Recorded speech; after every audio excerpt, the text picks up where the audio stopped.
بسم الله الرحمن الرحيم الحمد لله نحمده ونستعينه ونستغفره ونعوذ بالله من شرور أنفسنا ومن سيئات أعمالنا من يهده الله فلا مضل له ومن يضلل فلا هادي له وأشهد أن لا إله إلا الله وحده لا شريك له وأشهد أن محمدا عبده ورسوله أما بعد فإن أحسن الكلام كلام الله وخير الهدى هدى محمد صلى الله عليه وسلم وإن شر الأمور محدثاتها وكل محدثة بدعة وكل بدعة ضلالة وكل ضلالة في النار.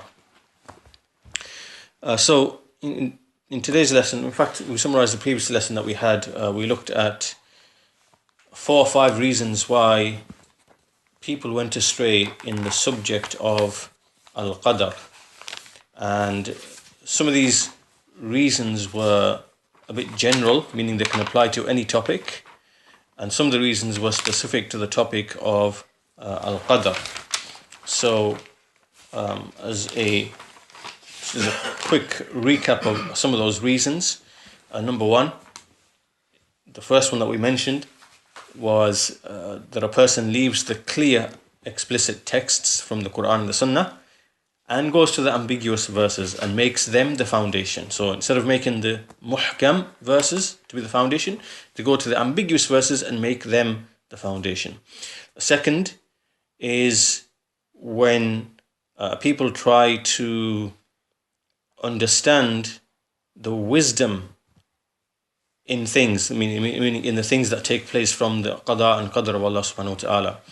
And because this is a knowledge which is really hidden and known only to Allah subhanahu wa ta'ala, except what He Himself reveals, then they enter into this and they try to understand the wisdom of Allah in things by way of the intellects. And for that reason, they enter into something which is unknown and they speculate and they formulate opinions. And in this way, they start delving into things for which they really have no ability, true ability to delve in. And so this then also leads them to go astray. A third reason is that they make analogies for the actions of Allah. So they look at what takes place between men, what is right, what is wrong, what is just, what is unjust, what is wise, what is not wise.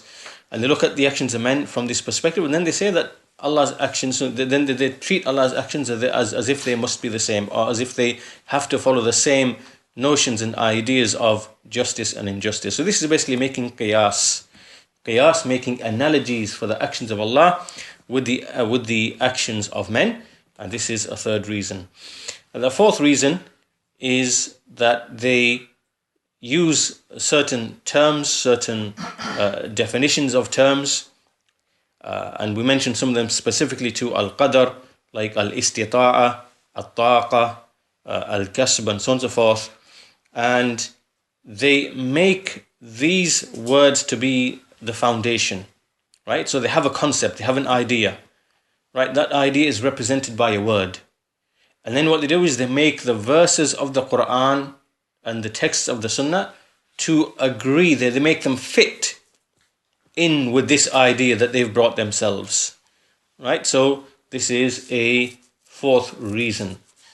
And the fifth reason that was mentioned is that this is specific to Al-Qadar, is that they said that Allah subhanahu wa ta'ala, He is basically, it's wajib upon Allah to be equal towards all of the servants, right? To make things equal to all of the servants. And what they really mean by this, what they really mean by this is that Allah shouldn't really favor one person over another person. He has to be equal to every single person.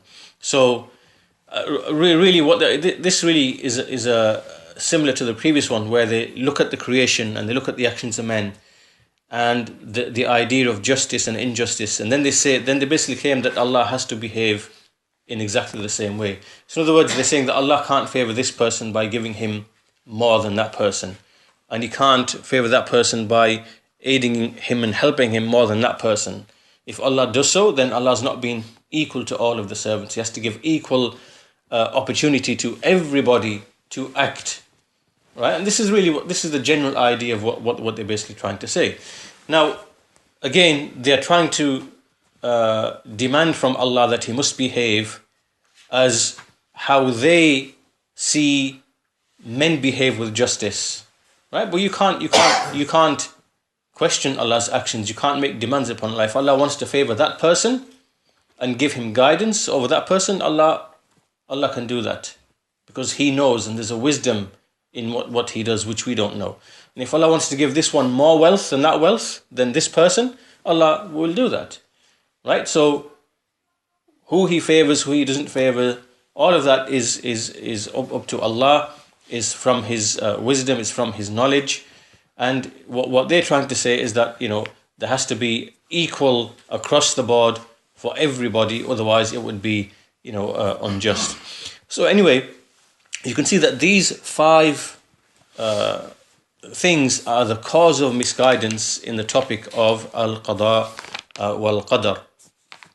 So that was the last lesson that we had. So in this lesson, what we're going to do really is we're going to summarize and we're going to complete the topic of al-qadar. There's a lengthy discussion in between of around 30 or so pages, and it gets very technical, and some of the issues, it goes into these terms: al-istita'a, al-kasb, al-takalif, al-taqa, and they all relate to the issue of men's abilities, men's powers, men's choices, and some of the finer details and the shubuhat of some of the groups that went astray, like the Qadariya, Jabariya, Ash'ariya. So we've covered them already in a general sense anyway, and so what we'll do is we're going to skip most of that, and we're going to come to the final section from At-Tahawi, in which he speaks about al-qadar. So he says, وَكُلُّ شَيْءٍ يجري بمشيئة الله تعالى وعلمه وقضائه وقدره غلبت مشيئته المشيئات كلها وغلب قضاؤه الحيل كلها يفعل ما يشاء وهو غير ظالم أبدا تقدس عن كل سوء وحين وتنزه عن كل عيب وشين لا يسأل عما يفعل وهم يسألون. So this is the last couple of sentences in the portion to do with qadr. It basically means everything proceeds through the will of Allah the Most High, and his knowledge, and his qada and his qadar. His will dominates all other wills, and his qada, meaning his decision, his judgment, it overwhelms all of the whatever plans that a person might make, and he does whatever he wills, and he is never oppressive to anyone at all. Purified and innocent is he from every evil, and purified and free is he from every fault. He will not be asked what they do, but they will be asked. That's a verse in the Quran, Surah Al-Anbiya 21 verse 23. So in this final passage, basically what he's doing is he's just summarizing the essence of the belief of Ahlul Sunnati wal Jama'ah. And this is to say, so he's basically putting across the following: there is nothing which takes place except that it happens through the knowledge of Allah. Allah has knowledge of it, and through his will, and through his qada, meaning he judged for it to happen, and he decreed for it to happen. So in other words, what we are saying, that things just don't just happen, right? Things just don't happen randomly, right? There's nothing which happens it just happened randomly, and things that just happen like this. Rather, every single thing, every single action, every single movement of a leaf, every single drop, there's not a single atom in the universe except that it moves with Allah's knowledge of it, and Allah willing it to move, and Allah having decreed it to move, and Allah having judged it, to move at a particular time, at a particular place, in a particular way. Right? So this is the general meaning of this passage, that nothing happens at all except with the knowledge, will, qada, the judgment and decree of Allah subhanahu wa ta'ala. In other words, nothing is random. Right? There's nothing which is random. There's nothing which just happens. Right? Everything is taking place. Allah is willing everything, Allah is decreeing everything, and on behind all of that is is a wisdom, or wisdoms that obviously most of which we do not understand or grasp. So, and also,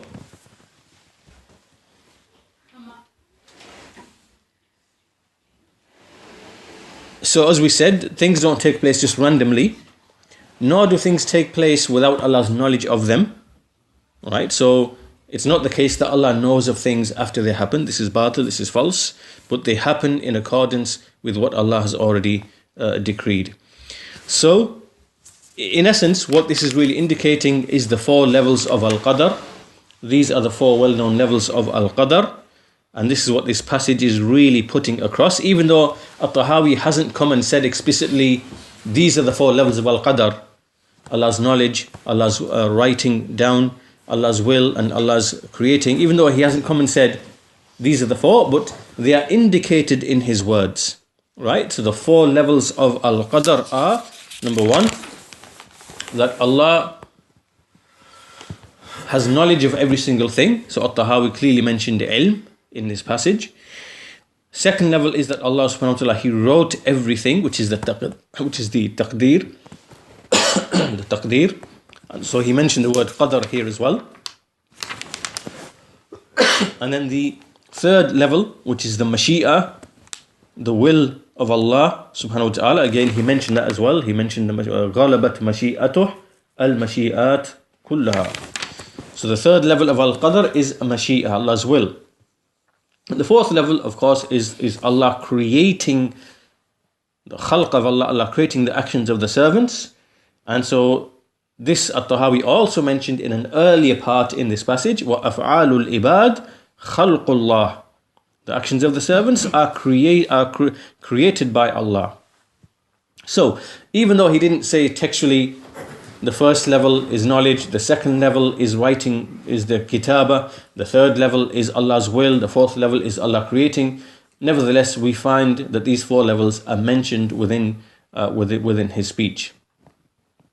Now, there are a number of masail, a number of issues that we're going to discuss regarding this passage, and there are 2 or 3 masail, or 3 or 4 issues in fact. So, the first of them is, the first issue that we want to discuss is that when we look at Al-Qadar, then we look at it from 2 points of view, right? When we speak of Qadar, so let's just, to make sure that we understand this, let's just give an example. That let's say it's decreed that on a certain day, for example, let's say,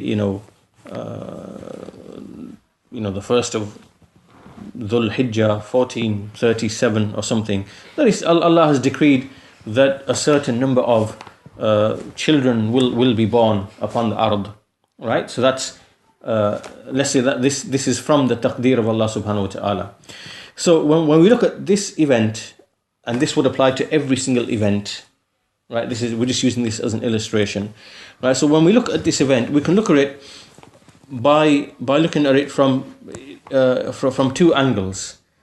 The first one is looking at it from the qadr of Allah before it actually takes place, right? Before it actually takes place, right? So now we're talking about this thing which has been decreed, and we are looking at it from the angle of before it actually took place. Now, before it took place, it hasn't taken place yet. What is it that we know already about it? We know about it, so this is the first level. Or what we are obligated to believe in, we are obligated to believe that Allah has knowledge of all things before they occur, in a complete sense, right? Right, now this would apply to every event, but I'm just using this event as an example. So Allah's knowledge of this would be both general and specific.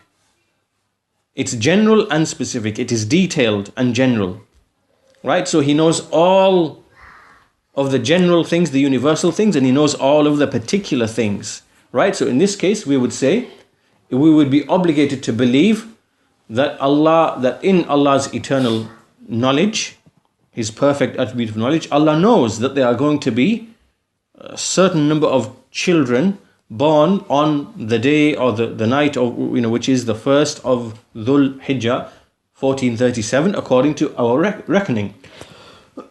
And so Allah knows that in a general sense, and He also knows in a specific sense all of the details, right? To whom they will be born to, right? What their appearance and form will be, what their names will be, what their deeds will be, what their sustenance will be, what any defects that they might have, what their eye colors might be, what their every single thing that you can think of and what you can't even think of, then Allah subhanahu wa ta'ala will have knowledge of all of that in a complete sense.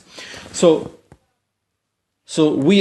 before this event has even happened, we are obligated to believe that Allah has all of this knowledge about that event, but also every other single event as well, right? So this is the first stage, right, of belief that we're supposed to have about things, right? And we're speaking about things before they happen.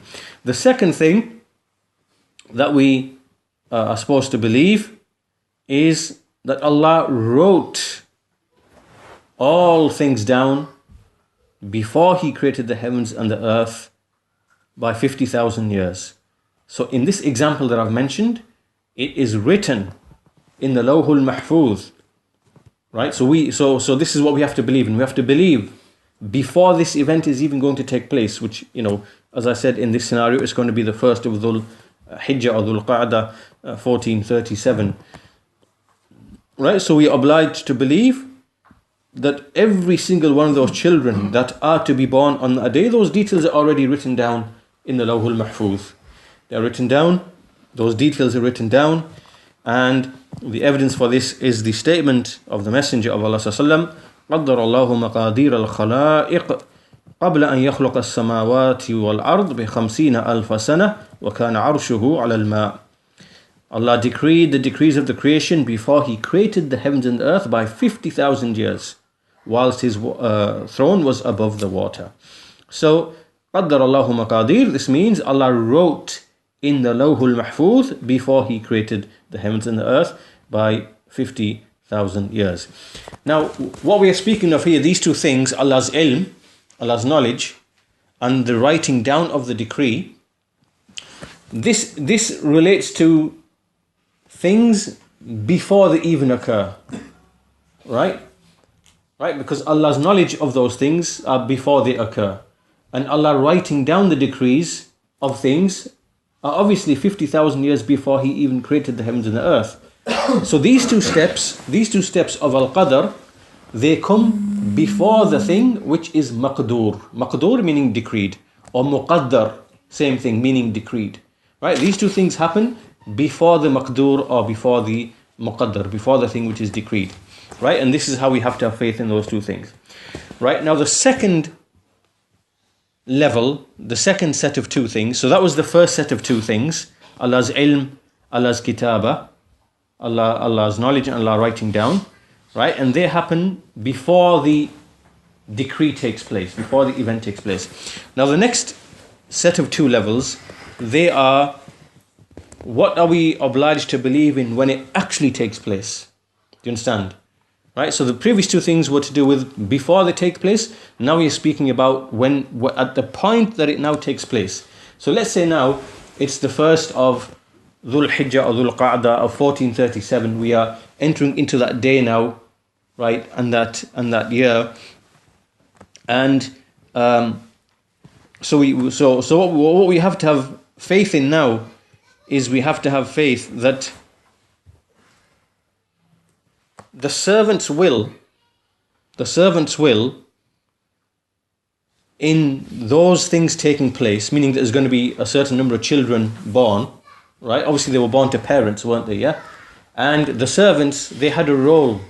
The servants had a role in those children being born. Why? Because they, through the medium of marriage, and in the case of those who disobey Allah, and from the disbelievers who don't get married, right? They had a will, they had a free choice, they had a will, and they did certain deeds, they had relations, as a result of which the child, 9 months later or whatever term it might be, it just so happened that it would be born on the 1st of Dhul Hijjah or Dhul Qada 1437, right? So at the point that that action actually takes place, right, we believe that the servant had a role to play in it. He had a will, obviously, right? But his will was simply following the will of Allah Azza wa Jal, right?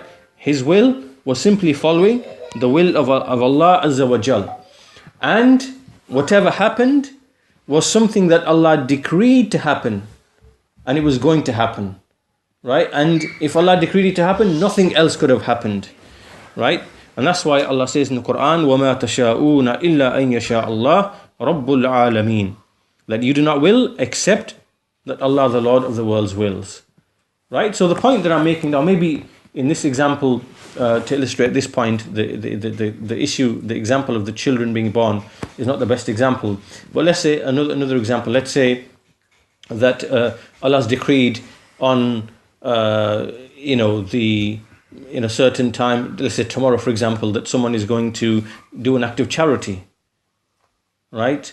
And so obviously the person at the exact time when he's going to give the charity, what's taking place? There's a will of that servant, the mashia of that servant, because every person has a will, right? His will is involved in that action. That's obviously everybody knows this.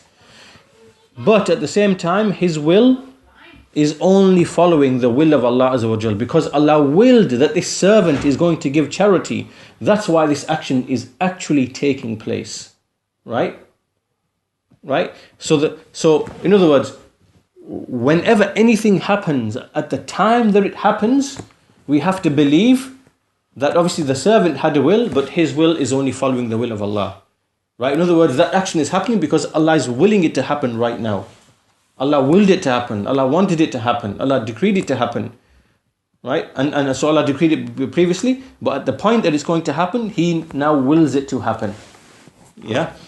So, in other words, Allah knew it was going to happen. Allah decreed for it to happen at a certain point, time and place. And when that time, place and point comes, then Allah wills from His will. He wills that should happen. Right? So this is the first level from the second set of two levels. So we have to have iman that everything happens by Allah's will. Allah wills it to be like it is at the appointed time, right? And then there's a number of other verses, which are similar in meaning to the one that we mentioned. That verse in Surah Takwir, Surah 81, verse 29.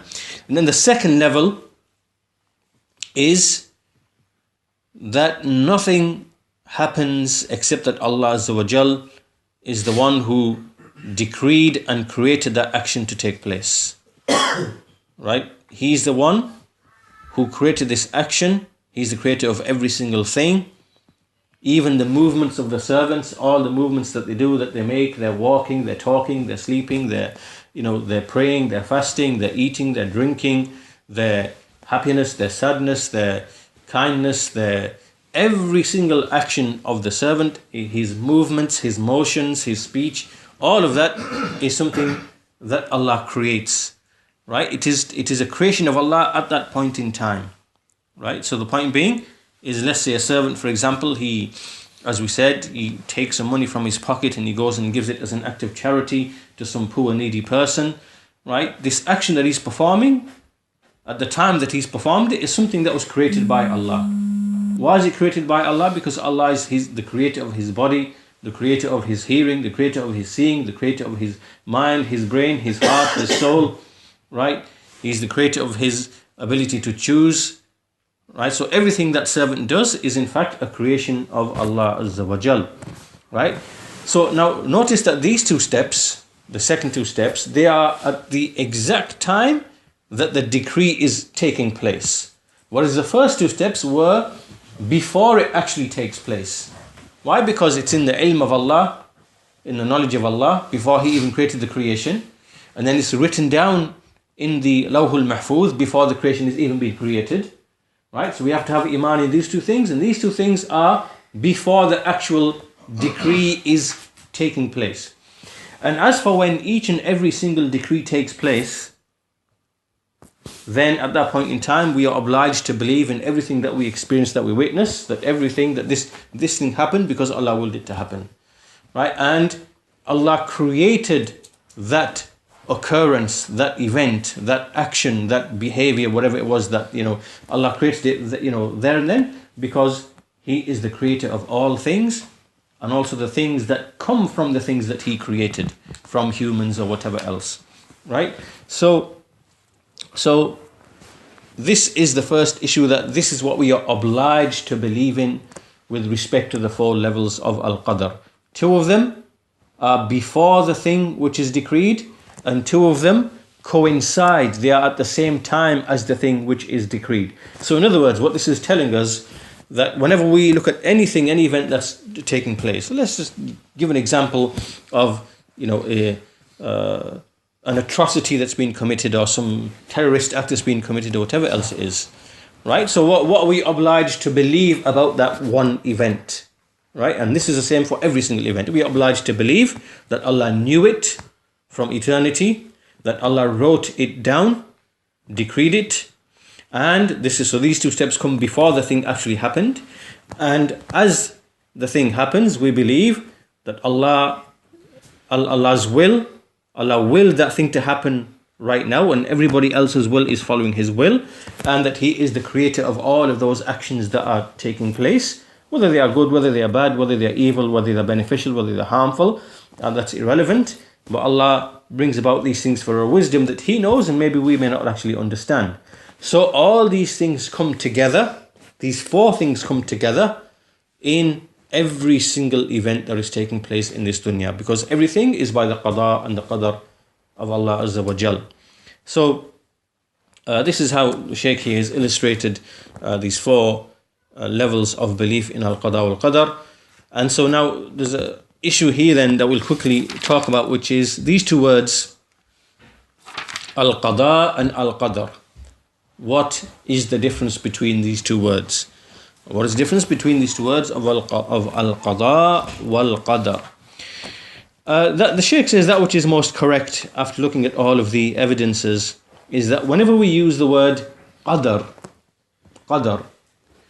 we are speaking about the action of Allah in decreeing, in determining this thing. So the Qadar comes before, right? Before the thing which is Muqaddar.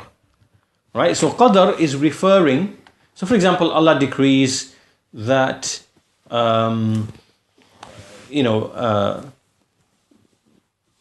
so person is going to die, for example. Right, when we use the word Qadar, the Qadar here is referring to the decree of Allah which takes place before that person dies. That's what Qadar means, right? The word Qadar, it's what is before the thing which is decreed takes place. Right? It's referring to Allah's determination of something, Allah's decreeing of something. This is what the word Qadar means. It comes before the thing which is Muqaddar. Now, when the thing actually takes place, this now is called Qada. This is called Qada now. Qada meaning that the taqdeer has now actually taken place and occurred. So like we said, the example, a certain person is decreed to die tomorrow, right? So that decree is what we refer to as Al-Qadar. But tomorrow, when that person actually dies, it's now become Qada. Qada meaning something that Allah has judged, has executed, and it has taken place, and is completed and terminated. Right? This is how the word Qada is actually used. And so then there are some evidences in the Quran that the Shaykh then brings. He talks about the 7 heavens, فَقَضَاهُنَّ سَبْعَ سَمَاوَاتِ. To use the word Qada, that Allah determined them to be 7 heavens, and this is after they had been made into 7 heavens. So a similar ayat in the Quran. So Qada, the word Qada then is when the actual thing decreed takes place and transpires, meaning it takes place and it, occurs. Before it occurs, it is qadar. Qadar. After it's actually taking place, it's now become a qada. Right? It's like a judgment that is being made and which has been executed. It has been performed and done, understood. Right now, the qada that we are talking about, the qada, there are two types. There are one type that refers to all the worldly events. Right? This is called qada kawni. Qada kawni. The qada which is related to the creation. And the second type of qada is those things that refer to what Allah has commanded. Al-qada al-shar'i. Al-qada al-shar'i. Al-qada al-kawni. Al-qada al-kawni. This is referring to all the worldly things that take place. And qada shar'i, the qada which is shar'i, this refers to judgments that Allah has made. So the first one is judgments which Allah has made in relation to the events that take place upon the earth. Right? Everything that's taking place upon earth. That's qada kawni. And qada shar'i are the judgments that Allah has made in relation to His sharia, meaning the commands and the prohibitions. Right? So Allah has made qada. Allah has judged that no one should be worshipped except He. As Allah says in Surah Al-Isra, وَقَضَى رَبُّكَ أَلَّا تَعْبُدُوا إِلَّا إِيَّهُ. Your Lord has decreed that you do not worship any but Him. Meaning your Lord has commanded. So qada here is command. Allah has commanded. Right, so this is really the end of the first issue then, the four levels of al-qada wal-qadar. Right, so we know the four levels. We know that two of them come before the thing which has been decreed, right? And we are obliged to have faith in them, Allah's knowledge, Allah's kitaba. We know that the other two coincide with the thing actually taking place, which is at the point that thing is taking place, Allah has willed it to be, and Allah has created it and brought it into existence by His qudra and His power and His creative ability, right? So we are obliged to believe in those two things as well. And that this applies to every single event in the creation. And then on top of that, we've learned the difference between al-qada and qadar. Qadar is like the determinant. In fact, a good example that Sheikh Salih al-Sheikh mentions, and I think we've discussed this previously as well, is take the example of a tailor. Of a tailor who's going to make a garment, right? So he's deciding on the length of the garment and the width of the garment and all the particular forms and so this part here now is taqdeer, right? The tailor is making taqdeer. This is before the thing actually takes place. So this now is qadar, the extent, the determination, the measure, the determination, the taqdeer. Now when the tailor goes and he actually makes the garment and the garment is now completed and finished and done, this now is qada. Right, where everything is being executed, it's done, it's been performed, it's finished, it's over, and it's done with, it's transpired. This now is qada, right? And so this is the difference between al-qada wal-qadar. And so we learned that as well. And so this is the first mas'ala then. Now let's move to the second issue. And this issue is quite important because it relates to the meaning of dhulm. The meaning of oppression, right? The meaning of dhulm, the meaning of oppression. So, this is because Imam al-Tahawi said that يَفْعَلُ مَا يَشَاءُ وَهُوَ غَيْرُ ظَالِمٍ أَبَدًا, which means that Allah does whatever He wills and He is never unjust ever. Allah is never unjust. Right, so now this raises the question, what is the meaning of dhulm? What is the meaning of oppression? And that's the key question that we are going to answer in this mas'ala, in this issue. When you say dhulm, what does it mean, dhulm? And depending on how we define this word, right? Because remember, this whole topic of al-qadar Remember, we keep talking about the Mu'tazila and the groups going astray, and what they think Allah should be doing and shouldn't be doing, and making analogy for his actions with the actions of men, and it comes down to this issue of what do you understand to be injustice? What is dhulm? Right? How do you define dhulm? What is dhulm? And so this issue is a central issue to the whole discussion, and so you should pay attention to it. And we see that, for example, the Mu'tazila, those who deny al-Qadar, they have an understanding of what dhulm is, right? Then you have some others from the people of Kalam, the Jabariya, who say man has no choice at all, he's forced to do his actions. They have an understanding of what is dhulm. They have their own definition. And then there's Ahlul Sunnati wal Jama'ah, they have their definition of dhulm as well, right? So we're going to look at each of these different groups, and we're going to look at these three definitions of dhulm. So let's start with,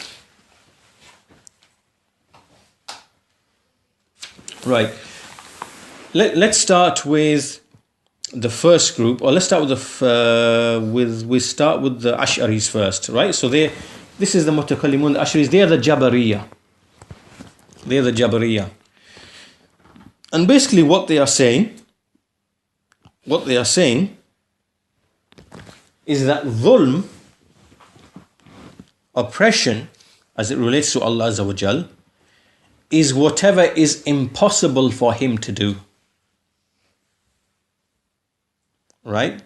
So oppression is whatever is impossible for Allah to do, or what Allah would never do, what is impossible for Allah to do.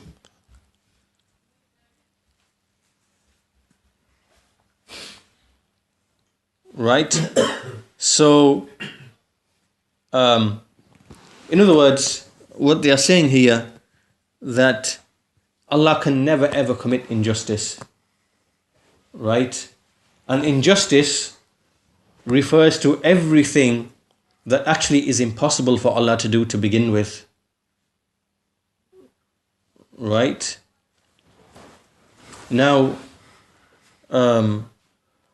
if you think about this really is not a praise of Allah Azza wa Jal.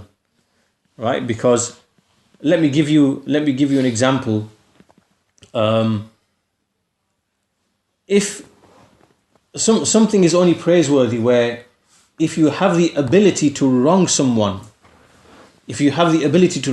but you do not wrong someone, this now is a praise, isn't it? It's something praiseworthy. You can be praised for it because obviously you had the ability to, if you wanted to, you could do, but you decided not to, you withheld and you didn't do it. Right? So now, because you kept away from dhulm, you didn't perform dhulm, this now is a praise of that person. Right? But if we are saying that, well, it is impossible for Allah to commit dhulm, because dhulm refers only to those things that Allah cannot do anyway. How can this be a praise of Allah Azza wa Jal? This is not a praise, is it? Right? It's to give a similitude of this, which is that, I'm trying to think of an example.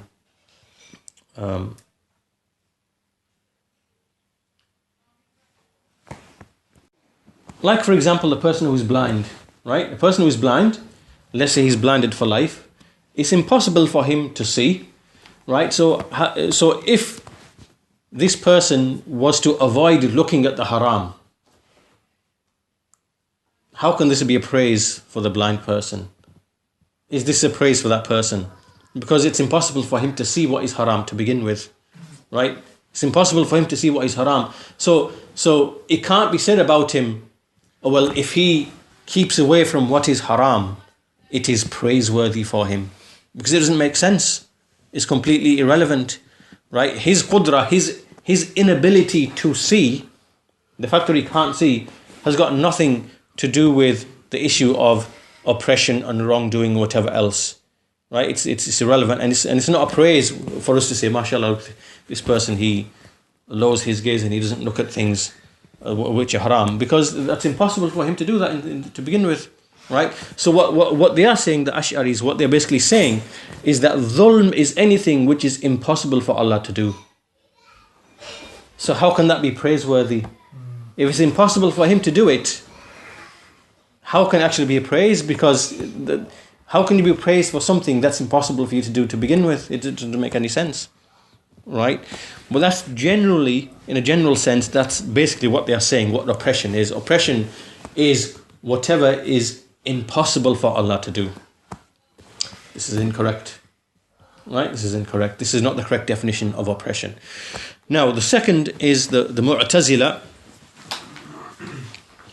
What they are saying, what they are basically saying, is that oppression, this idea and concept of oppression, this only applies to those who are commanded and prohibited, which is the creation.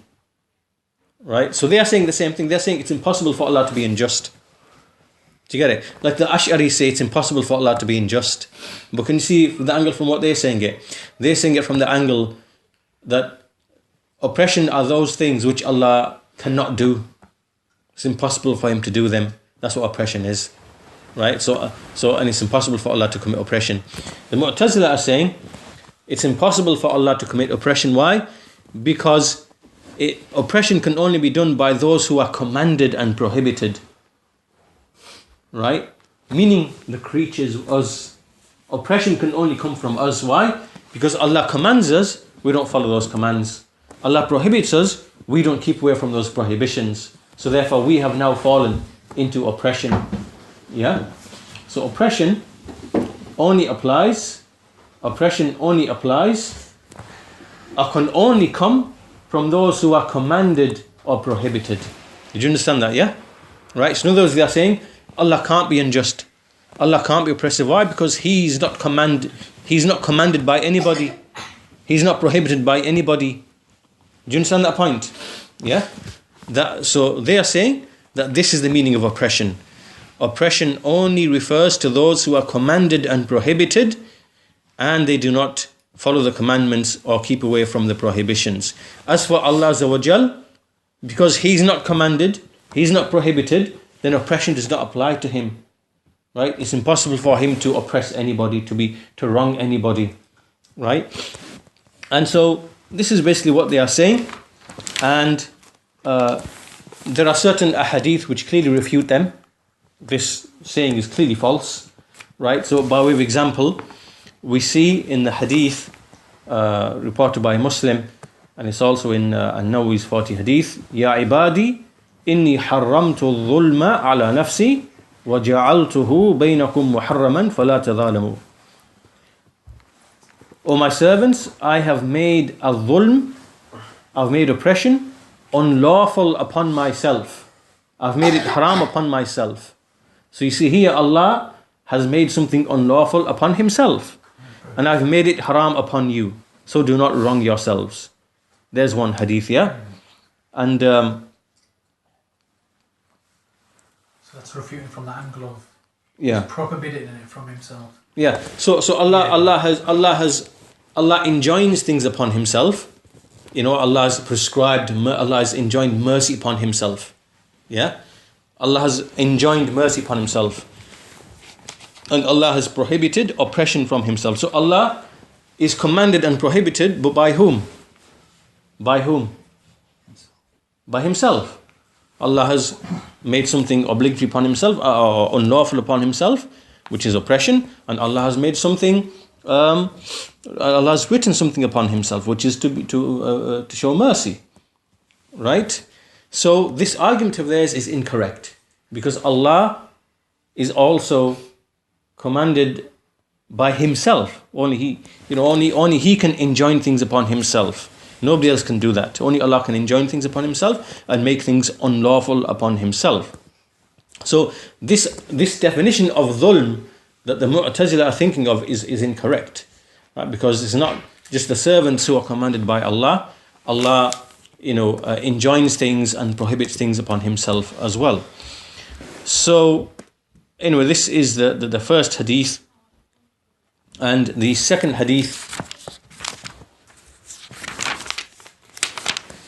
And the second hadith is the hadith of Abu Dawood, reported by Abu Dawood and others, which some of the scholars have declared to be authentic. And in this hadith, the Messenger of Allah, he said, لو أن الله عذب أهل سماواته وأهل عرضه لعذبهم وهو غير ظالم لهم. This basically means that if Allah was to punish the inhabitants of the heavens and the inhabitants of the earth, He would have punished them, but without being oppressive to them. Unjust to them. And so this again is another hadith which refutes the claim of the Mu'tazila. The point of evidence being from this hadith that even though if Allah was to punish the whole of all creatures, all beings, right, He would not be unjust in punishing them. But He does not do so, right? The fact that He chooses not to do so, shows that, is tied to the first hadith that we mentioned, that the hadith of Allah, the hadith of Allah prescribing mercy upon Himself, right? That Allah has prescribed mercy upon Himself. So He chooses not to punish those people. Even if He had punished those people, He still would not be oppressive to them. Right, now this hadith, we'll quickly finish upon just an explanation of this hadith, because this hadith can be misunderstood, that if Allah was to punish the inhabitants of the heavens and the earth, He would punish them, but He would not be unjust to them. Right, so how do we understand this hadith in the right way? Basically what it means is that if we look at all of the creatures of Allah, we see that everything that happens is through the mercy of Allah Azza wa Jal. Right? When we see that all life, all movement, everything that's taken place is from the bounties and the favors of Allah Azza wa Jal. So for example, when they eat, they are eating through the favor of Allah. When they breathe, the breathing is a favor from Allah. When they learn, learning is a favor from Allah. When they take a step, when they move a step forward, they are moving a step forward due to the mercy of Allah Azza wa Jal. When they look, when they see, when they hear, when they rejoice, when they're happy, when they speak, all of these are all from the favors and the bounties of Allah Azza wa Jal. Now, these favors and bounties cannot be counted by anybody, meaning that a single servant of Allah Azza wa Jal, he cannot count all of the bounties of Allah Azza wa Jal. And so if he can't count them, then it follows that he's unable to be grateful for all of them. Right? So if all of the bounties of Allah are on one side, many of which he does not even know and cannot even appreciate or cannot even acknowledge, and then on the other side, his shukr, his gratefulness, then we find that there's a huge difference between the favors of Allah Azza wa Jal given to him and the extent to which he is grateful to Allah Azza wa Jal. Right? So for that reason, if Allah Azza wa Jal was to punish everybody from the angle that they haven't shown the shukr, the gratefulness that they are supposed to show, right? This would mean that Allah has not been unjust in punishing them, right? Allah has not been unjust in punishing them. Why? Because the servants have not shown the gratefulness that they ought to show for all of the favors and the bounties of Allah Azza wa Jal, right? But it is purely from His mercy. It is purely from His mercy. It is purely from His mercy to His servants. And an example of here this as well from the Prophet ﷺ, and likewise from Abu Bakr, when the Prophet ﷺ used to stand in prayer, and his feet would become swollen, and Aisha would ask him, why are you are the messenger of Allah ﷺ, why are you going through all of this? And he said, should I not be a grateful servant? Should I not be a grateful servant? And this indicates that what Allah is deserving of worship and gratefulness and thankfulness cannot be brought by the servant. We cannot bring it. It's not possible. Because the favors and bounties of Allah are so numerous that we can't worship Allah enough and thank Him enough to make up for all of those favors and bounties. And even all of our shortcomings, the fact that we sin and the fact that we disobey Allah, and the fact that Allah then gives us the ability to repent, that in itself is another favor that for which we have to show another favor. Right? So basically it means it's something that's endless. We can't really count all of the favors and bounties of Allah. We can never reach all of the bounties and favors of Allah because they are constantly recurring all the time, and we can't keep pursuing them because after one favor is another favor, is another favor, is another favor. Right? So that's why we see in this hadith, the Prophet said, should I not be a grateful servant? And likewise Abu Bakr radiallahu anhu, he said, oh Allah, used to make a supplication, Allahumma inni dhulamtu nafsi dhulman kathiran wa la yaghfiru dhunuba illa ant faghfir li maghfiratan min indik. Oh Allah, I have indeed wronged myself with a great wrongdoing, a great oppression, and no one forgives sins except for you. So forgive me with forgiveness from yourself. Now you might ask, what is this great dhulm that Abu Bakr did? What is this great dhulm that Abu Bakr did? Which great sins did he commit? We know he didn't commit great sins. And, did he wrong any of the servants of Allah? Did he commit any... We know he didn't do this.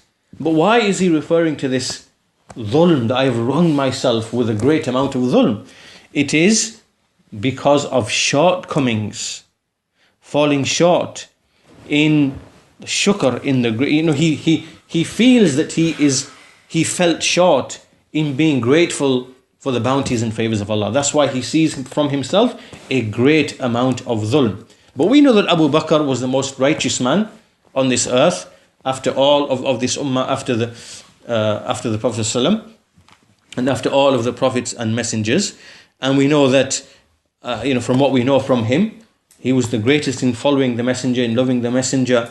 And, but he himself, he saw from himself that he is falling short in being grateful for the favors and bounties of Allah Azza wa Jal. And he saw that as dhulm. He saw that as dhulm, as oppression. Right, so when we understand this point, then we go back to that hadith, which is, as we said, related by Abu Dawood, that if Allah was to punish all of the inhabitants of the heavens and the earth, He would punish them without being unjust to them. Right, meaning that if Allah was to punish everybody, He would not be unjust in doing so. Why? Because the servants have not brought the shukr, the gratitude that would be required from them, because the bounties and favors of Allah are so many that they haven't brought the amount of shukr to compensate for that. So Allah still would not be unjust if He was to punish them. But we know that Allah does not punish His servants. He's prescribed upon Himself mercy and rahmah, and so on and so forth. So that's what the Shaykh mentions about that particular hadith, because that hadith has been used by the people of innovation and misinterpreted in the wrong way, like the Ash'aris and other than them. And so that's how we should understand that hadith. So this now brings us to the final issue. What is the definition of oppression with Ahlul Sunnati wal Jama'ah? Then it is as follows.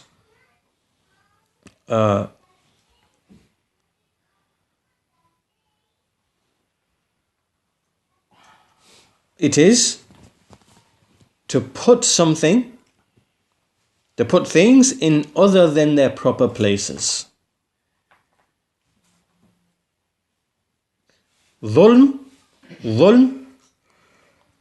is to put something in other than its proper place,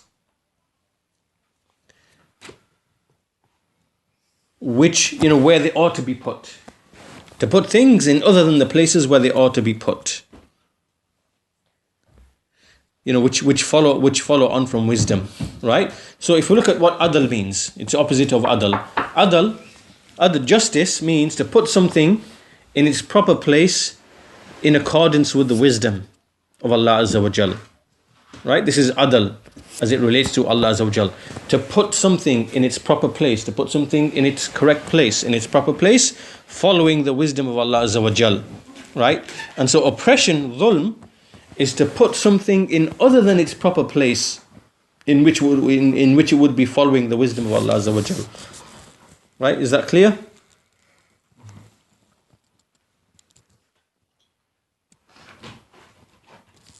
This is the correct understanding of dhulm. It is when someone puts something in other than its proper place, right? Outside of what wisdom would require it to be.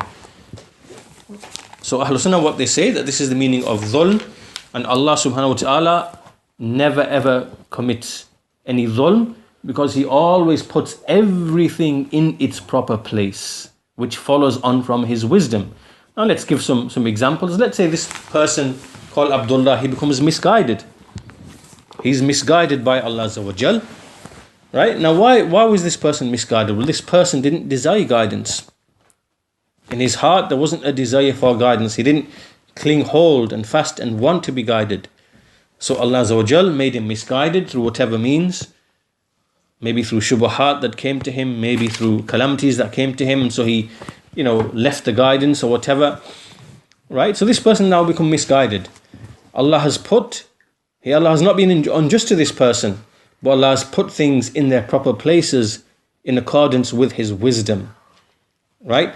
So all of the actions of Allah Azza wa Jal, there is no injustice in them at all, because every single action of Allah is in its proper place. And it is in accordance with the wisdom of Allah Azza wa Jal. Right?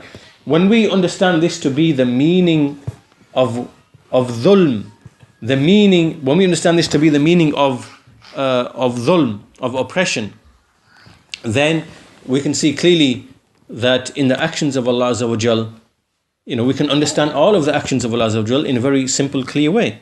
That Allah puts things in their proper places, and those things, they follow the wisdom of Allah Azza wa Jal.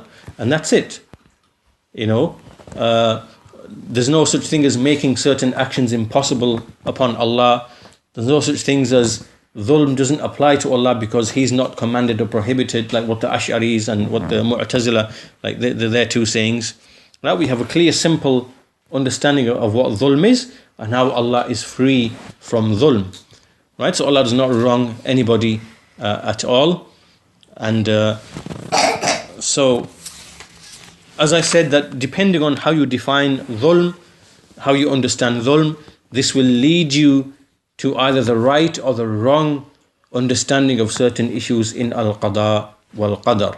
And so this is what we understand from the Quran and the Sunnah, that al-dhulm is the opposite of al-adal, justice. Justice is to put everything, or in fact, it's similar to wisdom as well. Al-hikmah, wisdom is to put things in their proper places.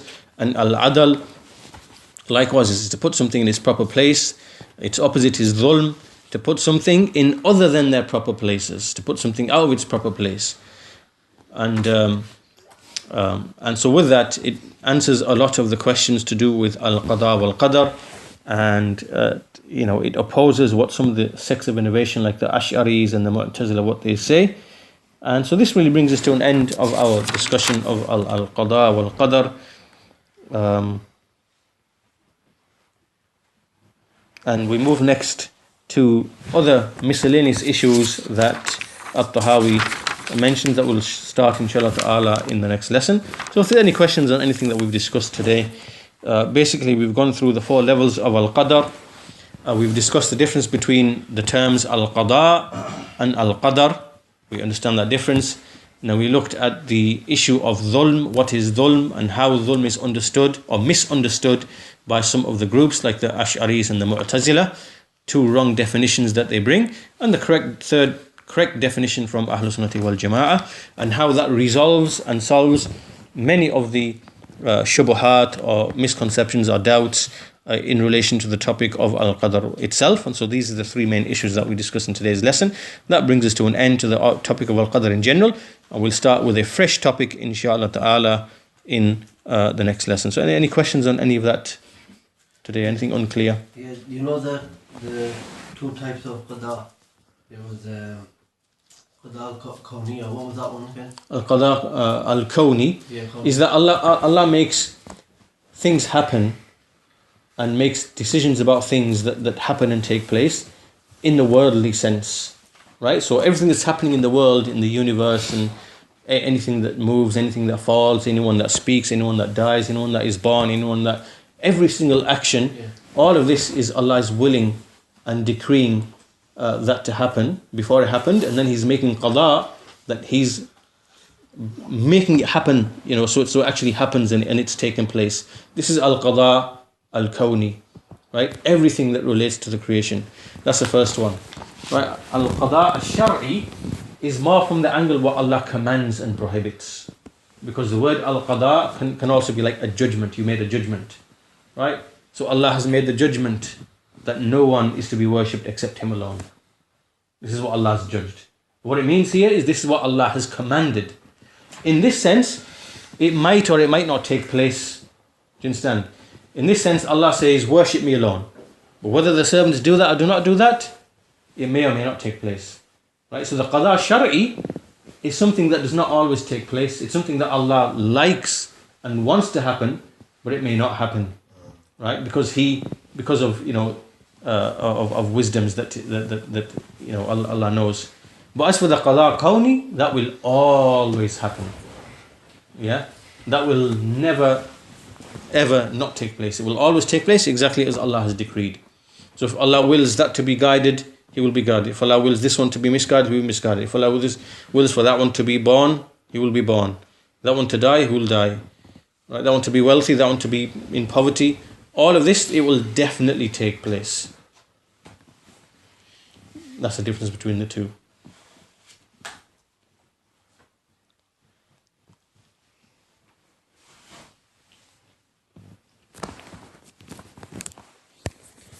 Okay, we'll conclude our lesson there for today, inshallah. We'll continue at the same time next week, inshallah ta'ala. Walhamdulillahi rabbil alameen. Wa sallallahu ala nabiyyina Muhammad wa ala alihi wa sahbihi ajma'een.